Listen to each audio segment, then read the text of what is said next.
Prologue, Shadows Before the Dawn.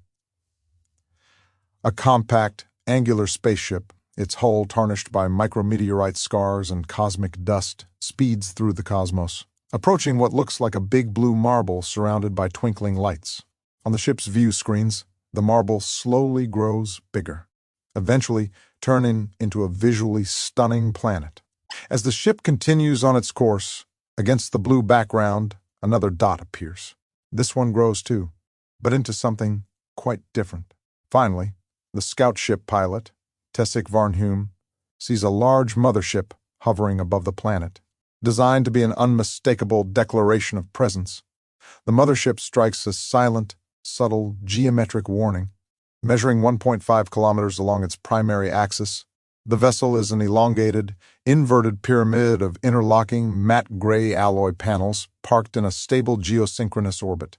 Rather than hiding in the dark, its angled, crystalline facets are engineered to catch and scatter the sun's rays at specific intervals.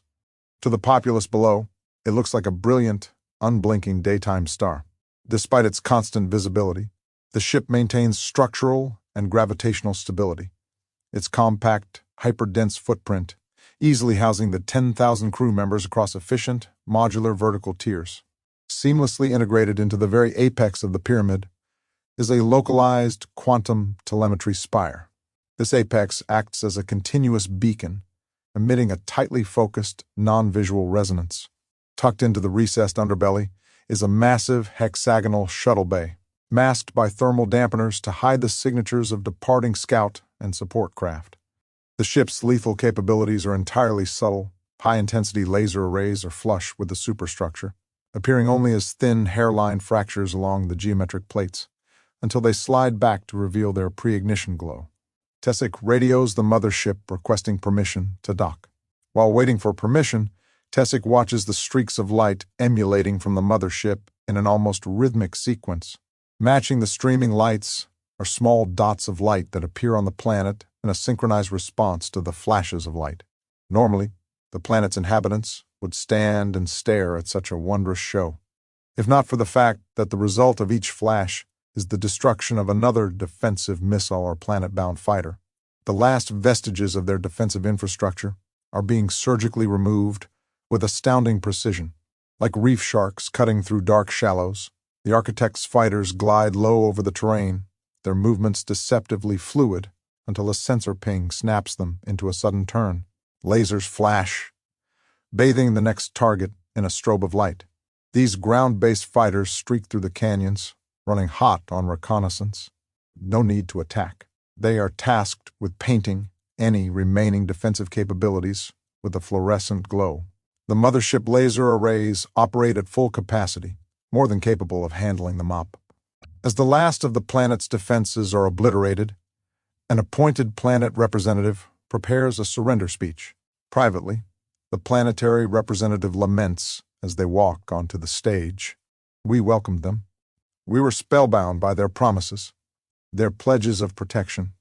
My God, we helped them construct the very device that enabled their conquest. We willingly handed over almost all of our space programs.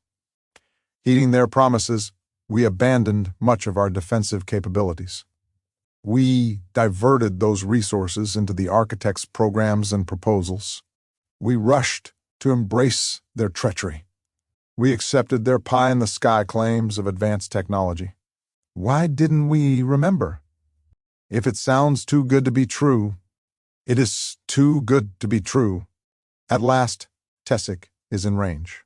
He connects to the mothership. Through his connection, he taps into the planet's communication network. Tessik smiles and speaks to no one in particular. The sweet smell of resignation hangs in the air. Tessik laughs. The airways are full of images of our troops searching for the few pockets of resistance left. On stage, standing beside the Architect's ground commander, the designated planetary representative publicly announces, "We surrender."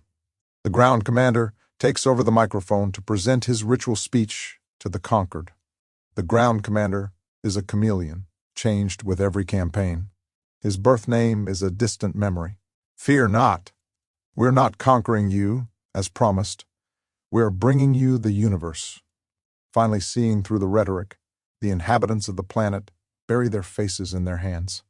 All hopes for rebellion extinguished. Later, the defeated inhabitants can only shout insults and boo as alien soldiers in sleek armor parade through the various cities of the newly conquered planet. These proud soldiers are members of a nomadic space race called the Architects, their weapons holstered at their sides, as once again, they did not need them.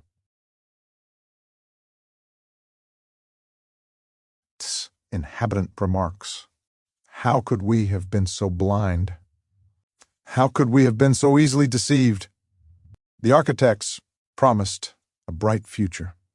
Instead, our planet's destiny will be a lifetime of oppression.